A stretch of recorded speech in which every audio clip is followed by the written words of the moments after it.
Our first stop was the magnificent Hoover Dam. On this side of the dam, there's a precipitous drop to the Colorado River far below, as the river continues at a leisurely pace through the small canyon on the downstream side.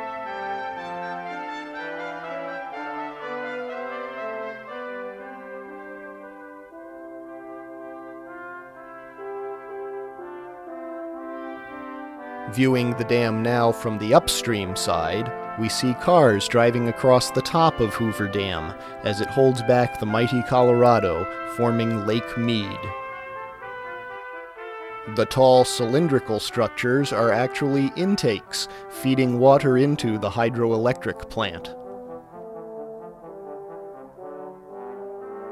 In fact, there's a vast array of electrical cables leading away from Hoover Dam, reminding us of its primary purpose.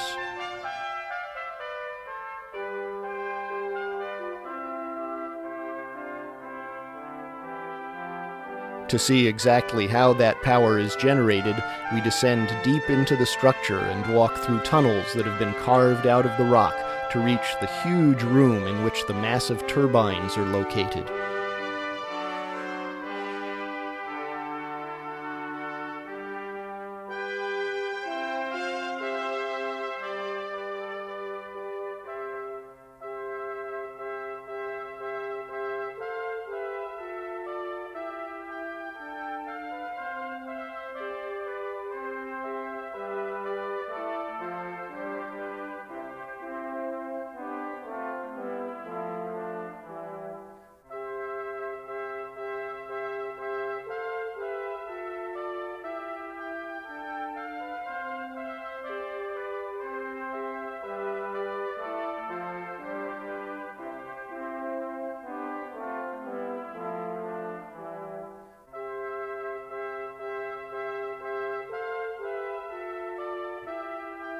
Back outside, there's a pair of large bronze statues dedicated to the people who designed and built the dam.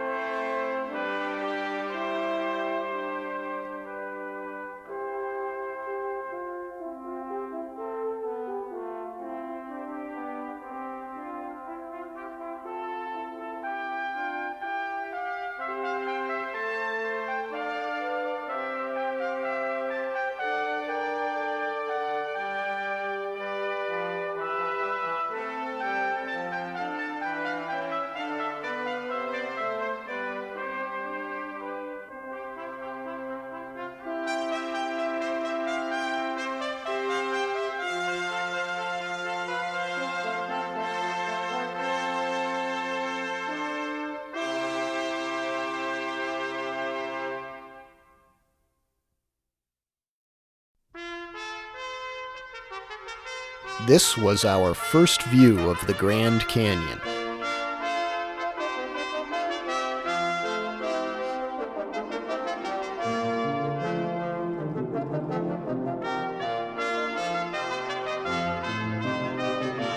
We began our visit by taking in the overlooks along Hermit Road, which extends west from Grand Canyon Village along the south rim.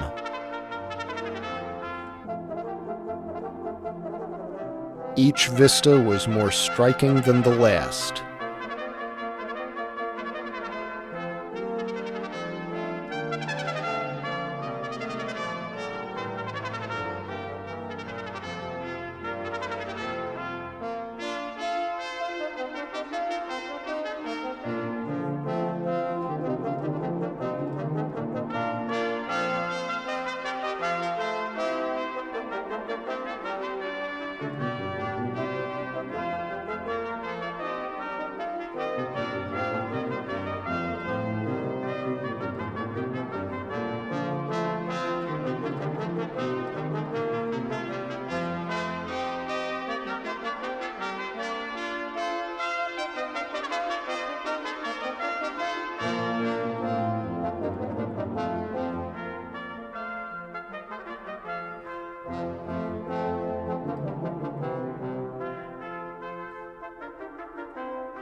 The overlooks further to the west along this route gave the best opportunities to spot the Colorado River far below us.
If we looked closely, we could occasionally spot a whitewater rafting crew.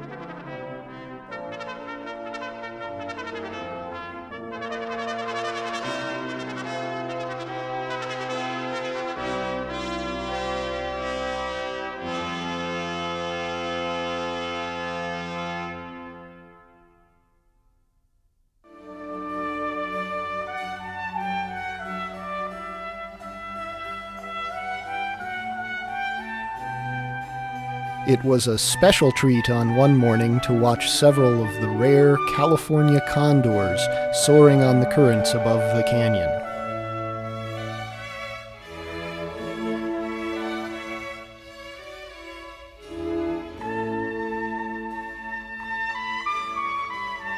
No more than 25 of this highly endangered species were even in existence a generation ago.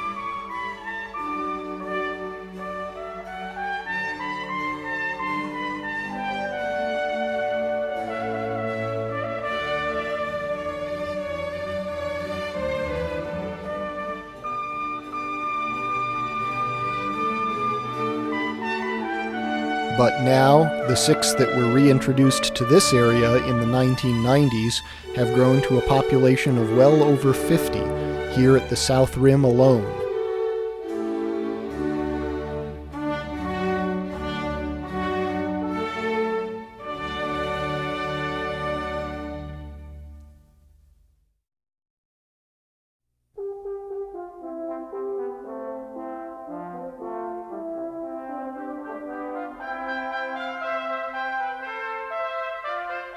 After a lovely lunch at a restaurant overlooking the canyon, we walked along the South Rim from Bright Angel Trailhead at the west end of Grand Canyon Village to Yavapai Point east of the village.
As sunset approached, we found a wonderful rock ledge jutting out into the canyon not far from Mather Point.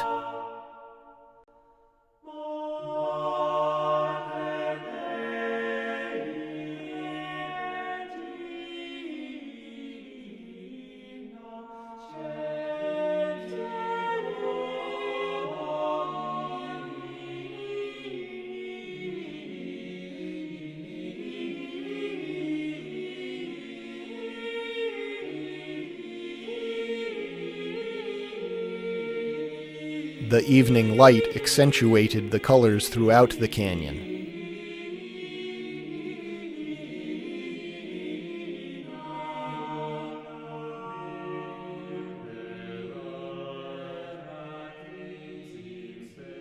Gradually, the sun crept closer to the horizon.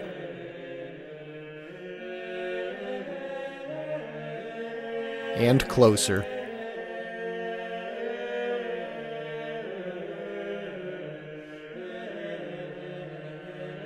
And closer.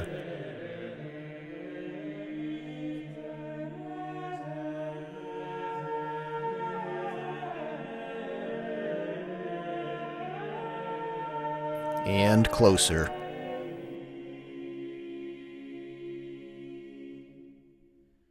Until the entire canyon was bathed in a luminescent glow.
The next morning, we decided to hike down just a little way into the canyon along Bright Angel Trail.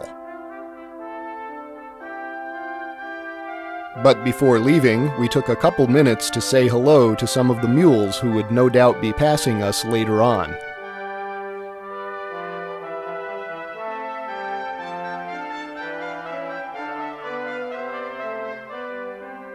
Unlike them, we wouldn't be going all the way to the bottom, so we decided to venture out on foot.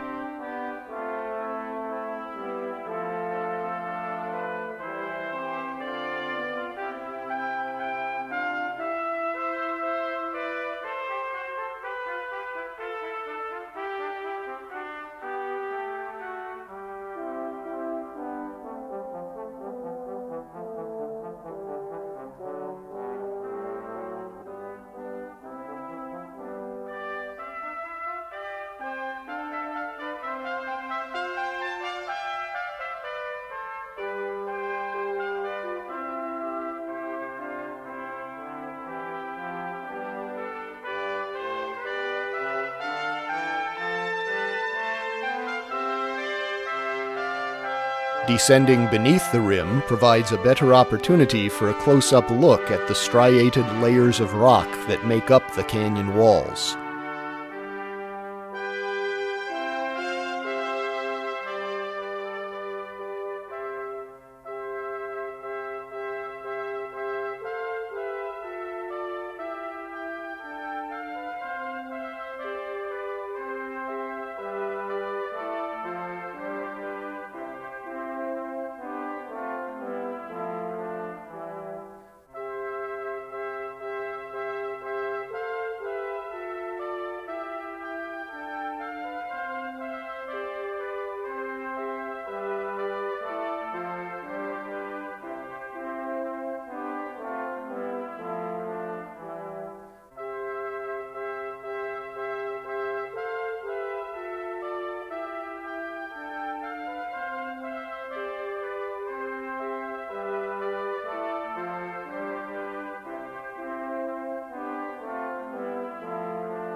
At one point, the trail passed right through this outcropping of rock.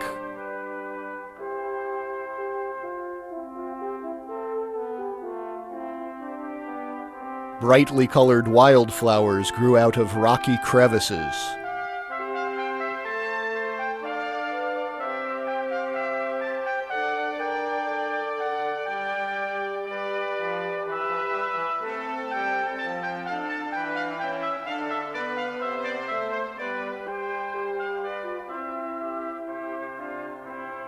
As we looked back up at the rim of the canyon, we could see just how far we had descended.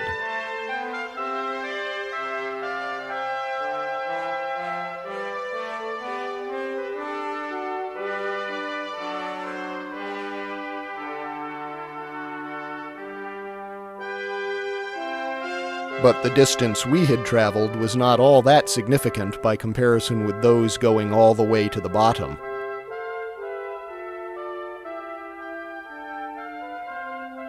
We took plenty of pictures of straggly-looking trees overlooking stunning vistas.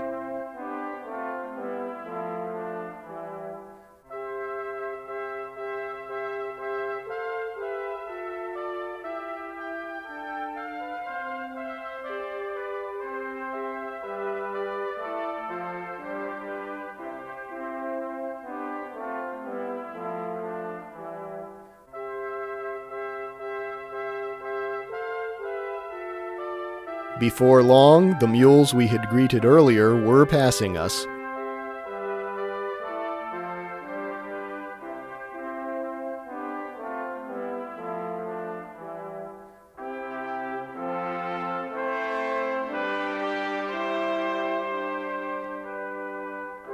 We took pictures of them, and they took pictures of us.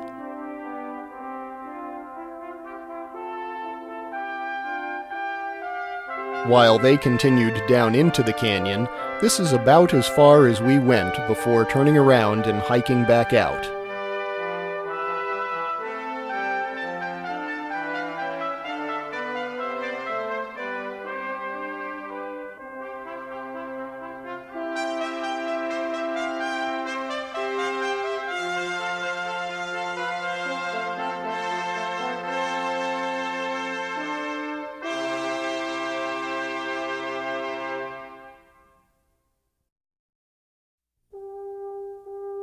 Desert View Drive extends east from Grand Canyon Village for about 20 miles along the south rim, passing many scenic overlooks.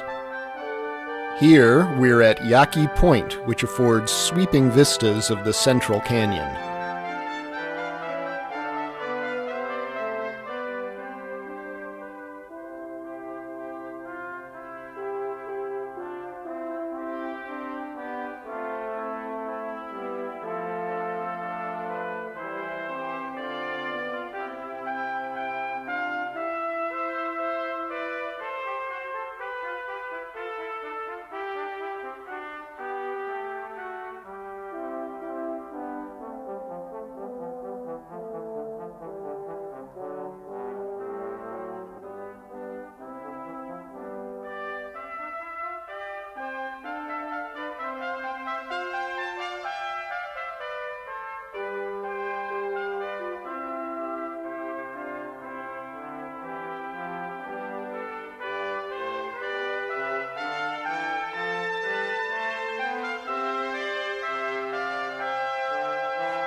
This was our first sighting of deer on the trip, as several of them came right up to the roadside.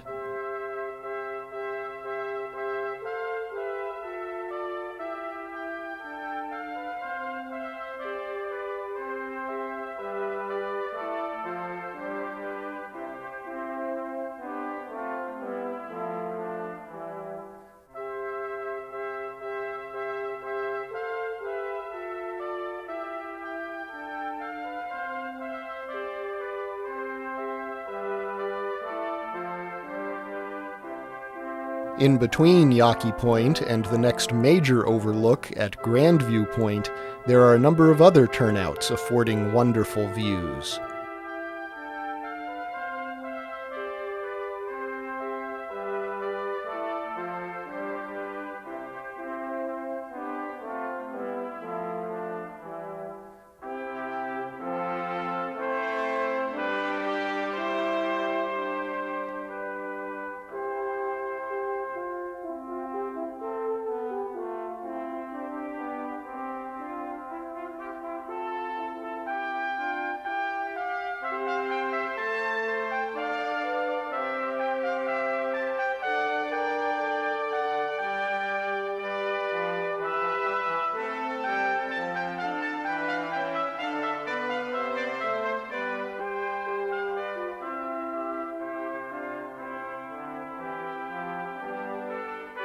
After a few miles, we do reach the aptly named Grandview Point.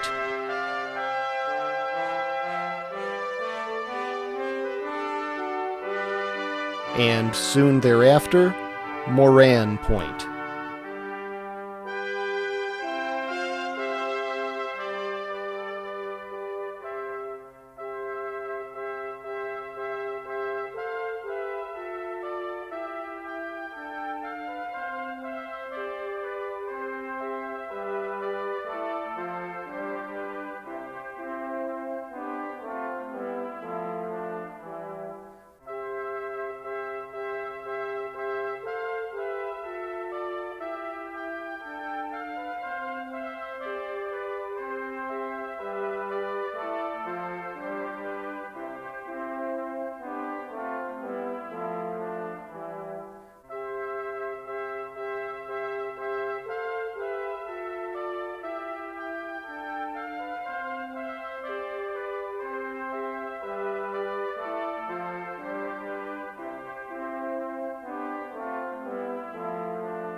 The next stop along Desert View Drive isn't an overlook at all, but the ruins of the Indian pueblo at Tusayan.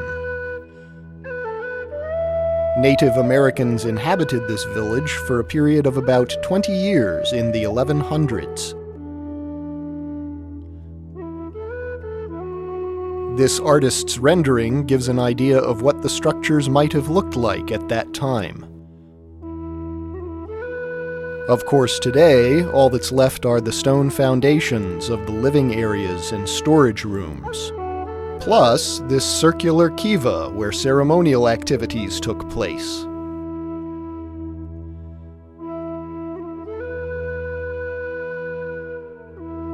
It too would have had walls and a roof, plus this fire pit in the center.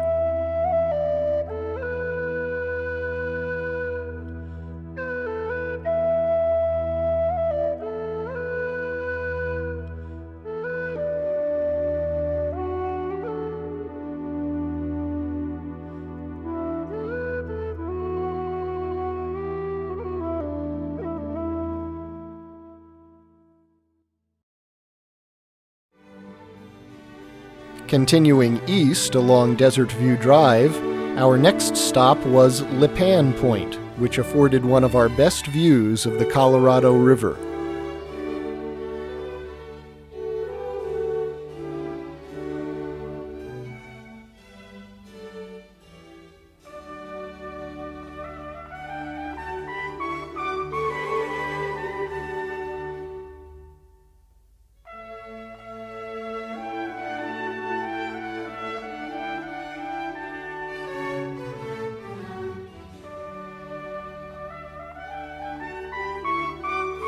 Not only is the river visible off to the east, but another stretch of it can be seen further west.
At our next stop, Navajo Point, a crow was perched in a dead tree overlooking the canyon.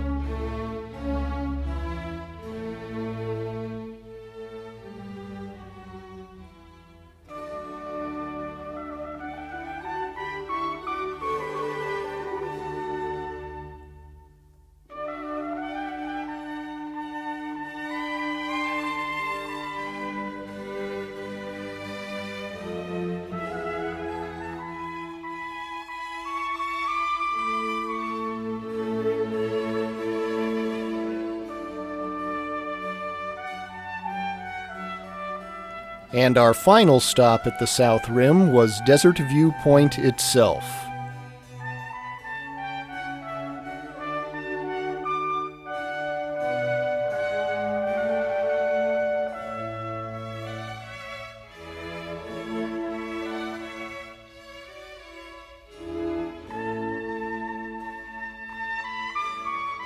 The jagged canyon landscape culminates in yet another fine view of the river far below us.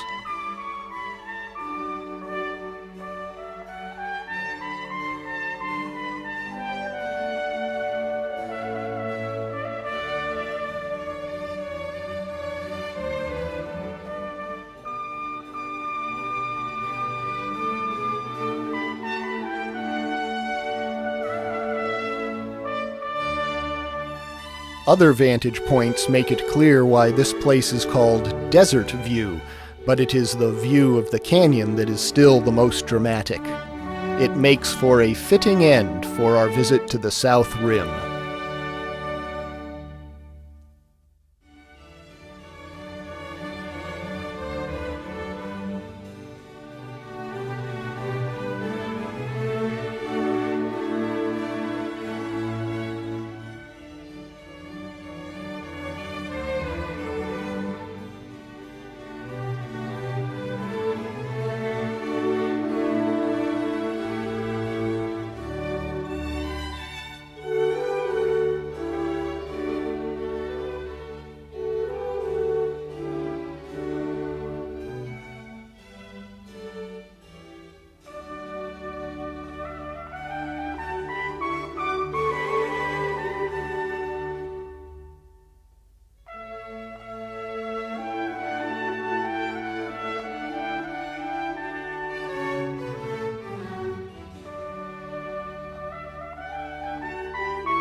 As we continued our trek to circumnavigate the Grand Canyon, we came upon Marble Canyon.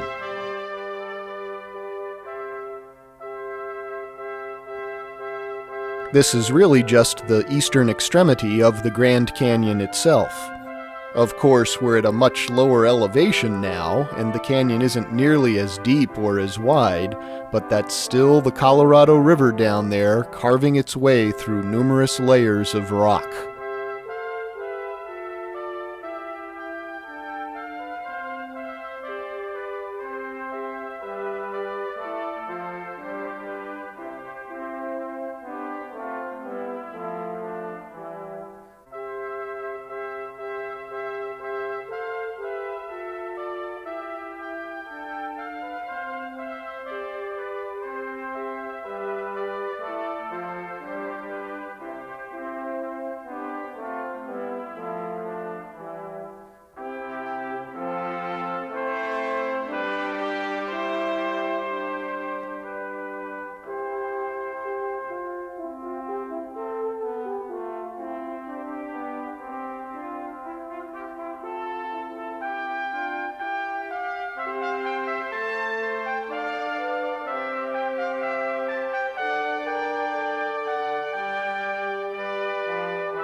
As we continue still further east, we're finally able to cross over the Colorado River at Navajo Bridge.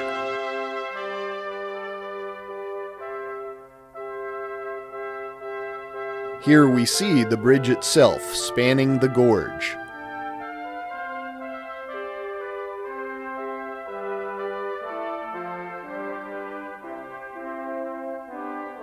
Even though the canyon is far smaller at this point, it's still a beautiful sight as the cliffs are reflected in the water below.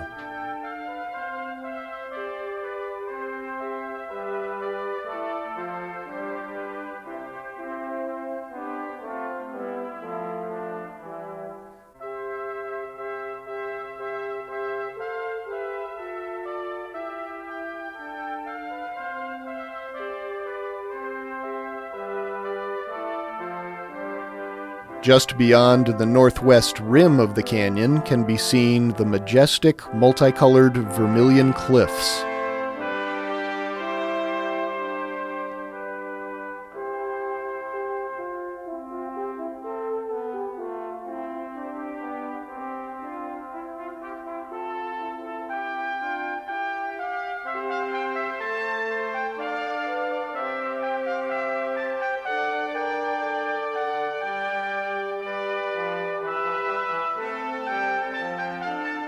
Here you can see the cliffs off in the distance as we take one final peek at the Colorado River before moving on.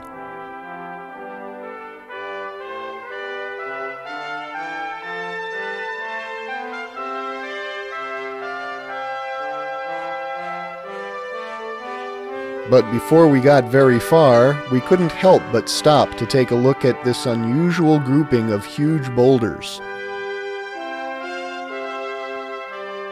Presumably, they separated themselves at some point from the cliffs above, tumbling down to this plateau where they assumed a strangely artistic arrangement.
This was our first view of the canyon from the North Rim. We had just arrived at Grand Canyon Lodge, where we would be staying overnight, and this was the view from the terrace.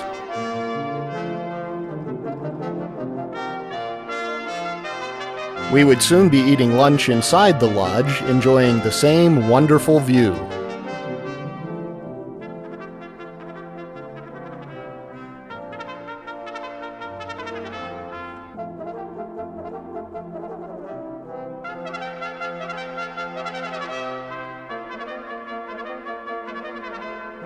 The rear staircase of the lodge leads to this dramatic overlook, just a few steps away from where we had lunch.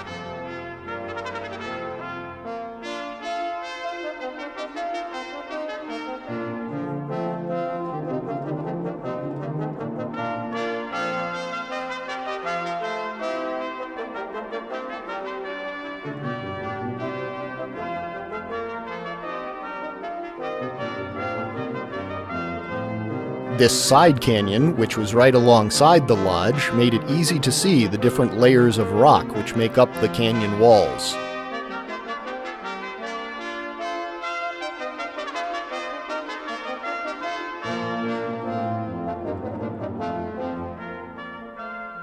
The lodge is perched right above a cleft cut in the canyon floor by Bright Angel Creek, which eventually joins the Colorado River further south in the canyon.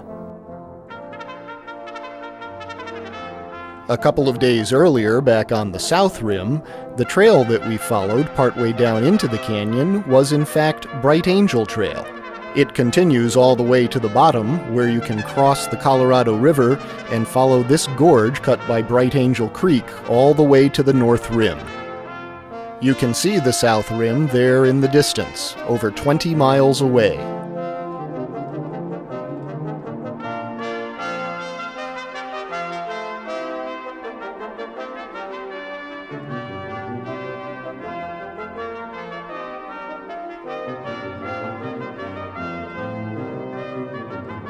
The paths that lead from the back door of Grand Canyon Lodge afford many wonderful views, each just a short walk away.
Later in the afternoon, some storms chased us inside the lodge, but we didn't mind. It was a dramatic experience to watch the storms roll across the canyon, and we were rewarded with a rainbow at the end.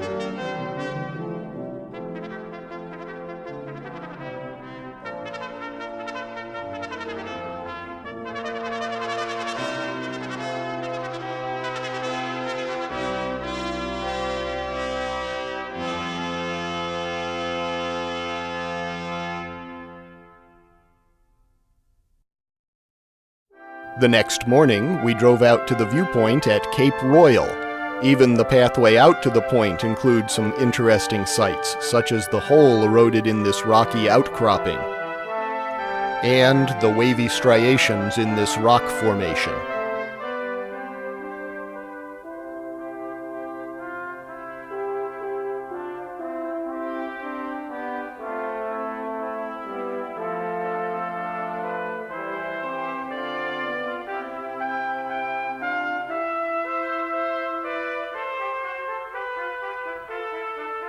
Soon we're at the tip of Cape Royal, drinking in the full sweep of the canyon.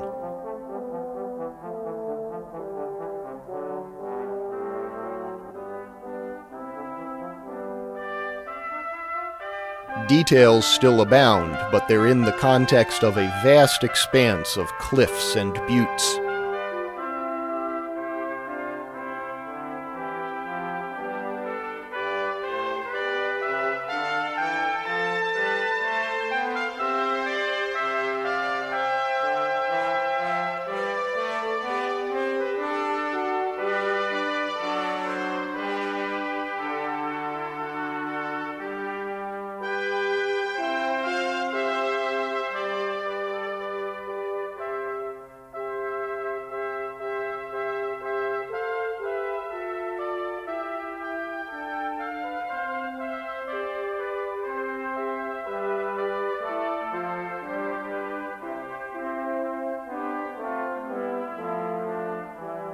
Some of the formations have been given names. This one is called Wotan's Throne.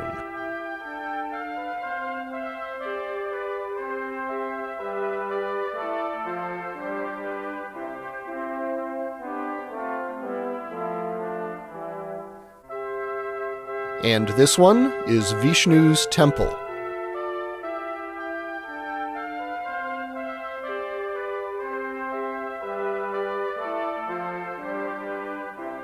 But the most remarkable aspect of Cape Royal was this rock precipice just a few hundred feet from the main viewpoint.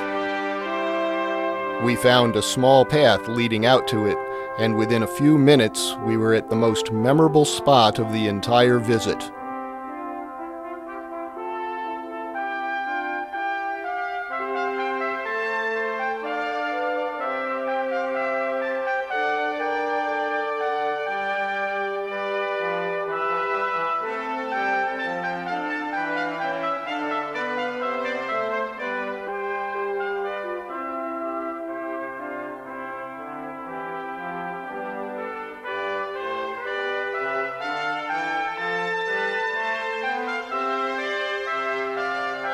Sitting there at the edge of the cliff surveying the entire canyon was an indescribable feeling.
Soon, Pam joined me as well, so we could both enjoy the exhilarating experience.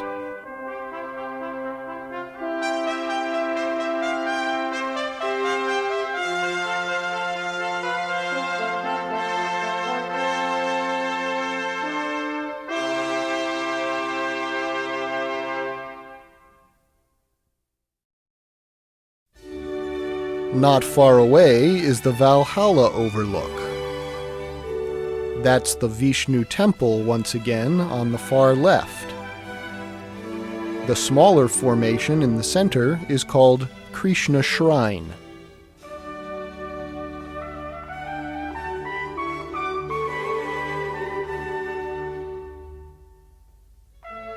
A few minutes ago, back at Cape Royal, these rock formations had kept the Colorado River hidden from view, but now we're just enough further east that we can see the river peeking out from behind Vishnu Temple in the distance. There, you can see the bend in the river before the camera continues to pan further east.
Soon we reach Point Imperial.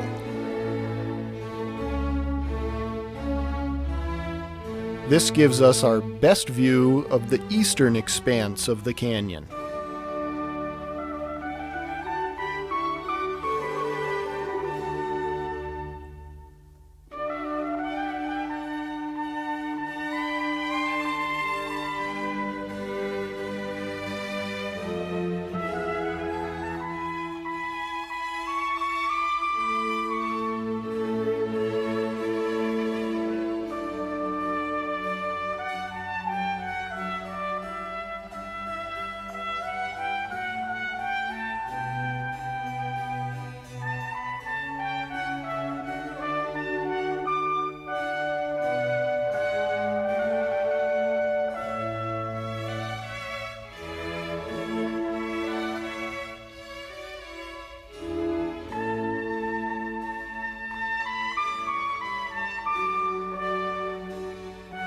There was just no way I could resist taking a hike along Uncle Jim Trail.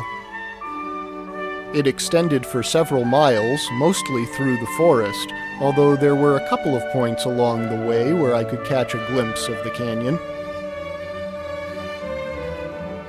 We knew the hike would be a bit too strenuous for Pam, so she stayed back at the lodge while I tackled the trail alone. I hardly saw another person throughout the entire hike, but still I had some company.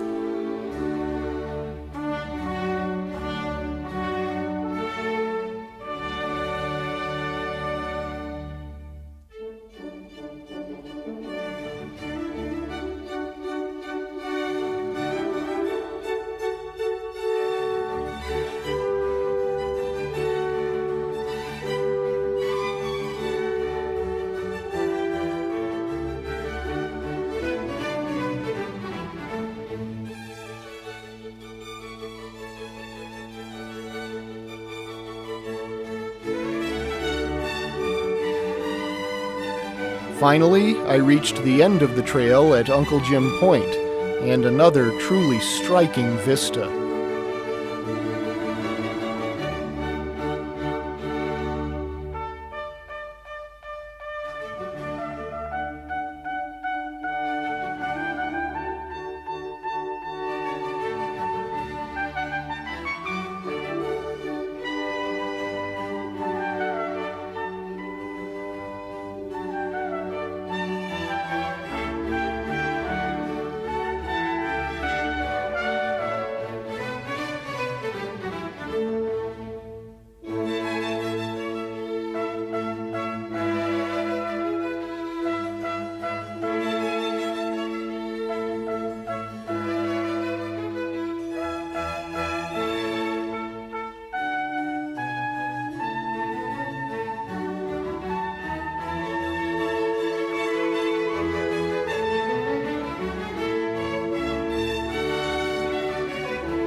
Meanwhile, back at the lodge, Pam was enjoying a nice time of her own. Here we can see how the lodge really does come right to the edge of the canyon.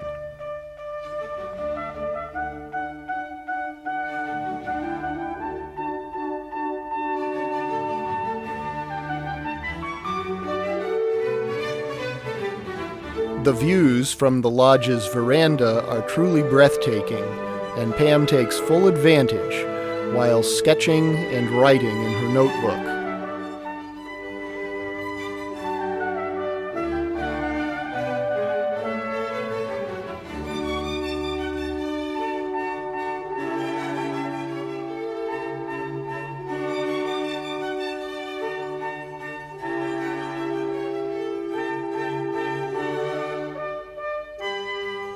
And so we take one final look at the Grand Canyon before moving on.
Zion National Park is only about a 2-hour drive from the north rim of the Grand Canyon. It boasts towering cliffs, streams, waterfalls, and some very interesting rock formations like this one. Vertical lines have been eroded into the surface of this rock and several others nearby which have a similar pattern.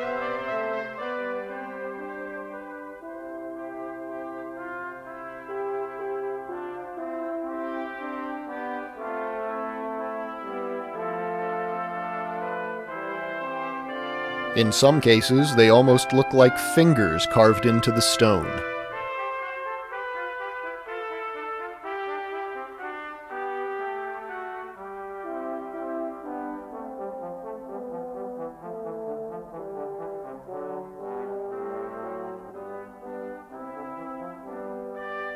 In other parts of the park, cliffs and peaks surround you like a natural cityscape.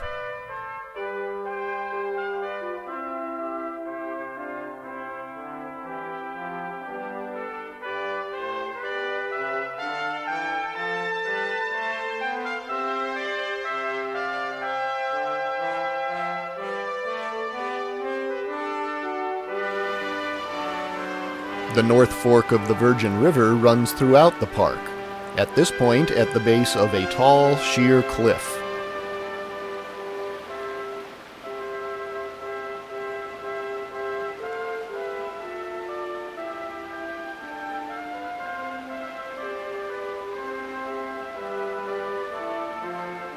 Those cliffs continue alongside the river, forming the Temple of Sinawava. Of particular interest is this small waterfall which drops hundreds of feet from the top of the cliff.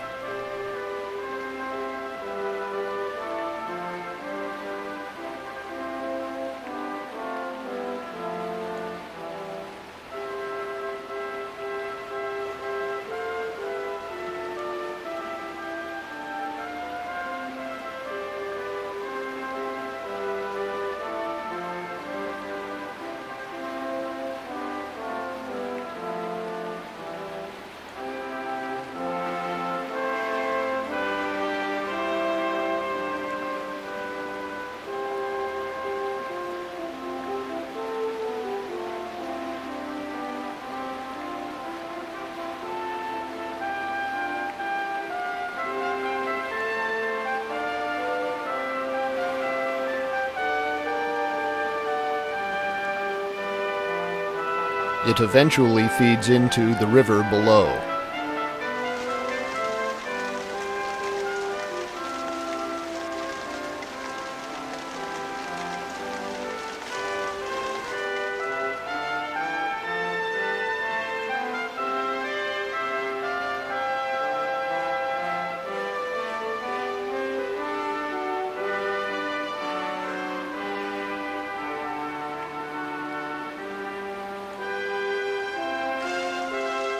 Small streams feed into the river, many times causing a cascade of droplets over the rocks and wildflowers.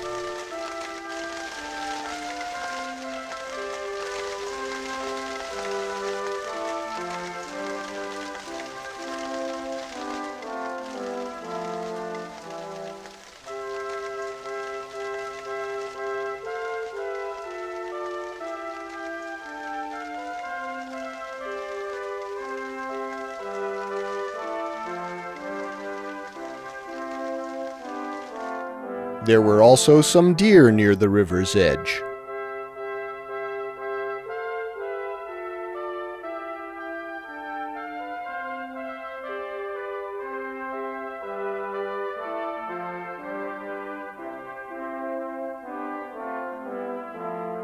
We just caught a glimpse of this speckled fawn through the trees.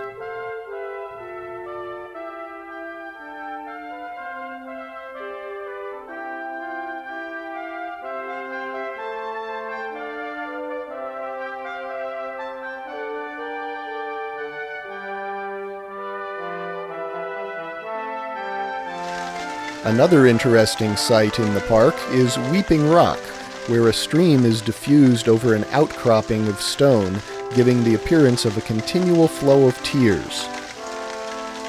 The main part of the formation is this wide rock ledge, which visitors can walk underneath to see the water dripping down from its outer edge.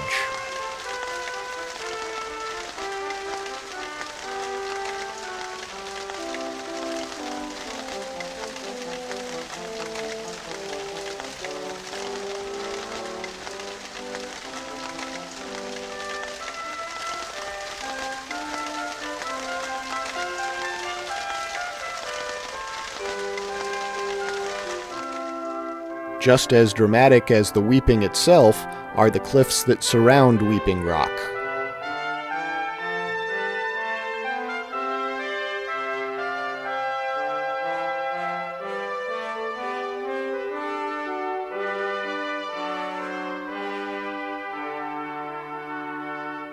Emerald Pool Trail makes for a particularly nice hike, starting beside the river. Along the way, we pass this trio of peaks, towering above the trail.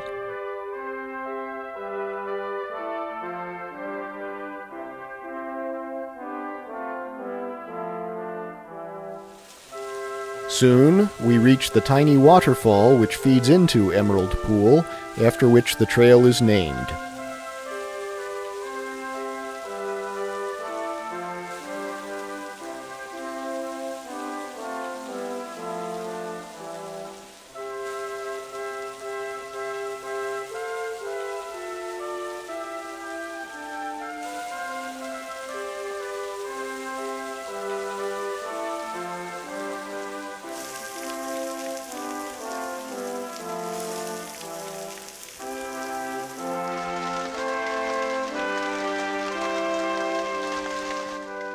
Along the trail and elsewhere in the park, the cacti were in bloom, providing a glorious array of yellows and pinks.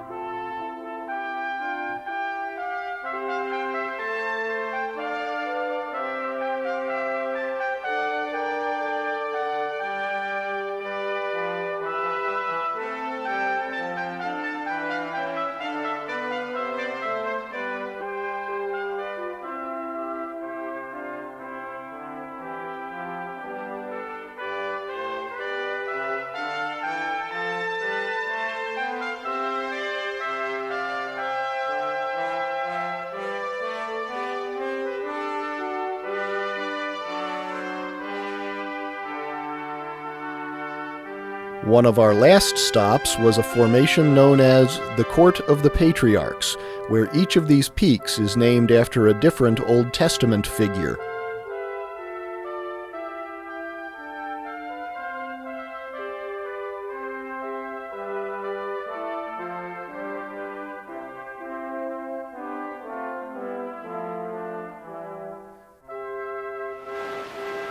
We truly enjoyed our visit to Zion National Park.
We've come pretty much full circle, all the way back to Hoover Dam, where we started our trip. But this time it's not to tour the dam, but to take a boat trip on the Colorado River. The trip leaves right from the base of Hoover Dam, and then continues west through Black Canyon. Here we see Pam hiking down the path to the boat launch. Before long, we're in the boat enjoying an impressive vantage point from right beneath the dam.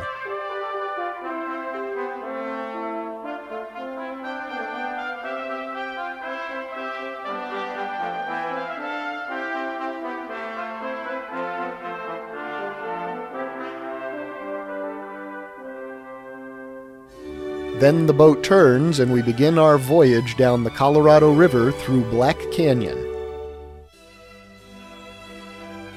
This is not a whitewater rafting trip by any stretch of the imagination, just a gentle float down the river past some beautiful scenery.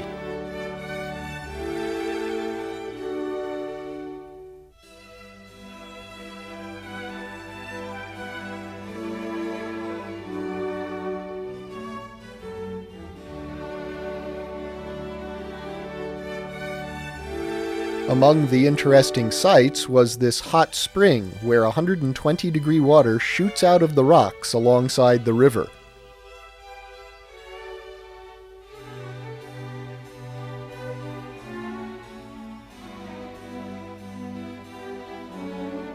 Mountainous rock formations bordered the river throughout much of the trip.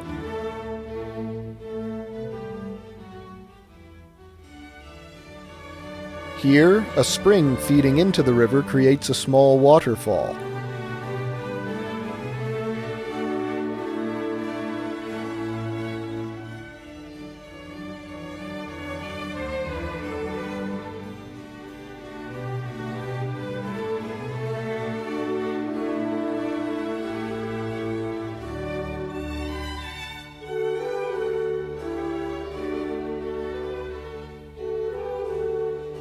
This cave was created by another hot spring forcing its way to the surface, carrying with it some salts which account for the white deposits on the cave walls.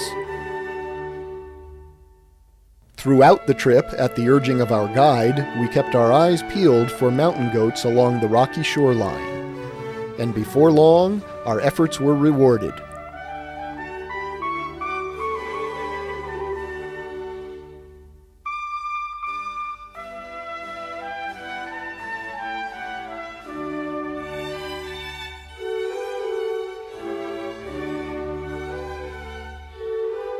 It was an especially rare treat to see this family, including a young lamb, make its way down the rocky cliffs to the water's edge.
With that exciting episode under our belt, we continued down the river past more beautiful scenery while our exceptional guide shared information about the geology, wildlife, and history of the area.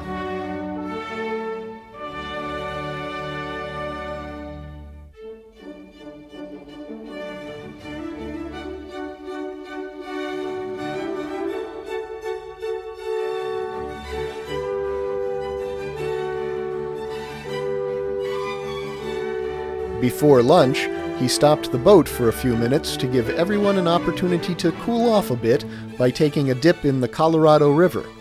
Pam was quick to take him up on the offer.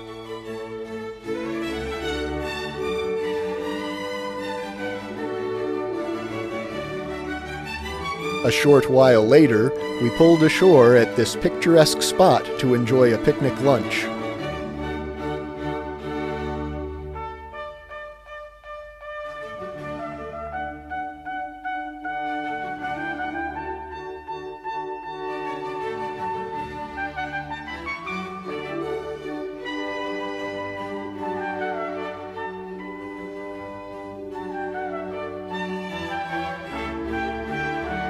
This duck was no dummy.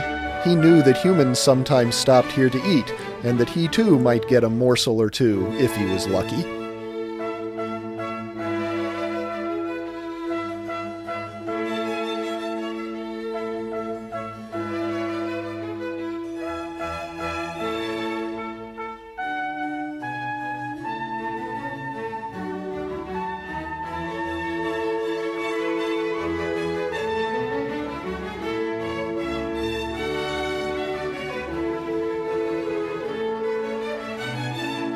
After lunch, we continued our relaxing trip down the river, making for a delightful end to our vacation.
Can